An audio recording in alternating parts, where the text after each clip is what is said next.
Hey everyone, welcome to iOS Devs. My name is Rushi and I'm going to teach you how can we do networking in iOS. This will be the series of videos in which you will learn how to incorporate networking in your apps.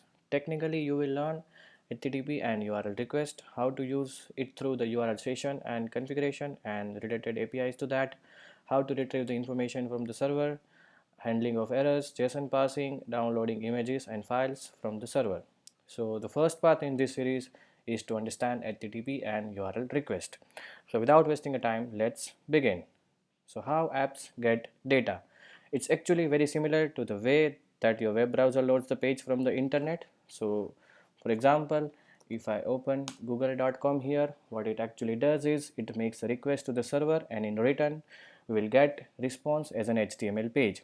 So there is a similar way we can do the same things in mobile app. So what is HTTP? So HTTP is an hypertext transfer protocol which allows to make a request from one computer to another computer, let's say from client to server in a specified way.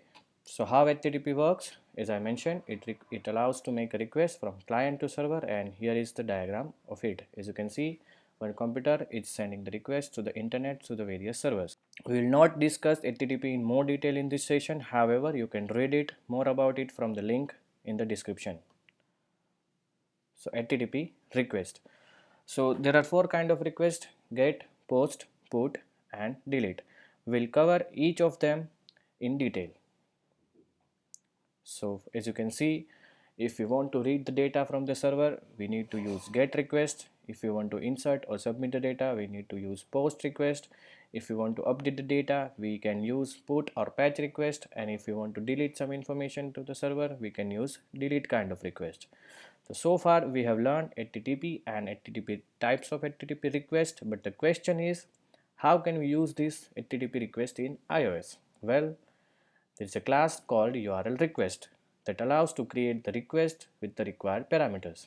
So as you can see here, URL request has this following components. For example, URL, method, headers, body, cache policy, timeout and network access. We'll learn each of these in a practical session. So without wasting time, let's begin the practical.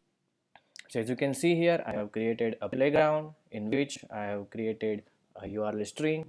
So if we open this string in the browser, it will return this JSON. We'll talk about the JSON in the later sessions. Let's not focus of that right now. We'll only focus on creating URL request. So let's create URL request. So I will write, let's say function create request. So the very first component we'll discuss is URL.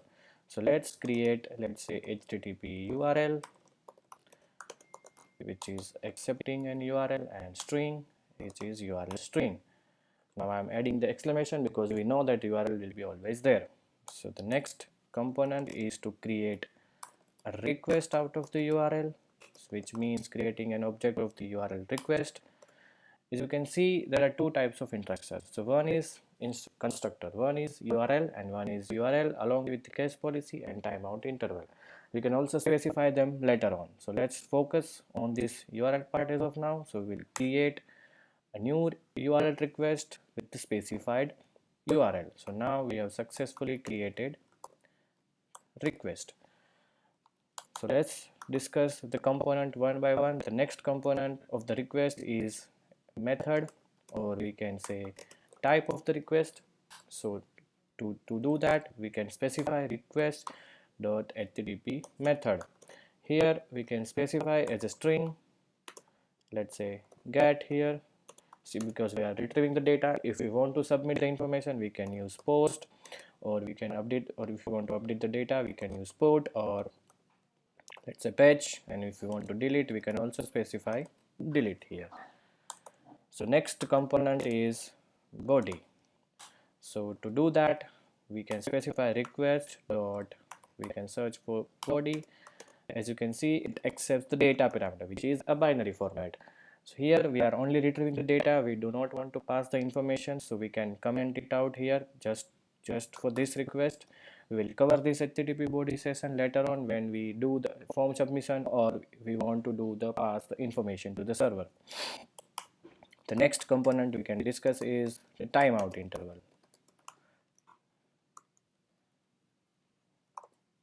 timeout interval. So the default time interval for every request is 60 seconds.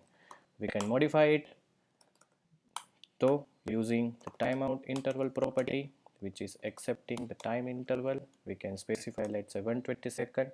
So if there is an error in the network, or let's say internet is lost, the request will continue till 120 seconds, and then it will timed out. So now next component is, let's say, network access, right? So by default this request allows the request will work for each kind of request, for example from mobile network, from Wi-Fi, or for any other network. If you want to disable it from the mobile network, for example if you are doing a streaming and then you want to restrict it from the mobile data, then what we can do is request dot allow cellular access, make it to false. By default it's true. The next component we can discuss is a cache policy. So far we have covered URL, method, timeout interval, cellular access, body. So now there is only one thing, is cache policy. So let's do that. Cache policy. So request dot cache policy equals to, as you can see here, there are a lot of options here, so I'll explain many of them. So first we will understand use protocol cache policy, which is a by default option, which means if there are cache data, it will retrieve from that. If there are no cache data, the request will go to the server, it will cache it, then in the next request it will use the cache data. If we want to ignore the cache data, we can use reload ignoring local and remote data, which means the request will go to the server every time with irrespective of the cache data, the stored cache data. And we can use various options like here reload validating cache data, which means every time the data will be validated, and we can also ignore everything.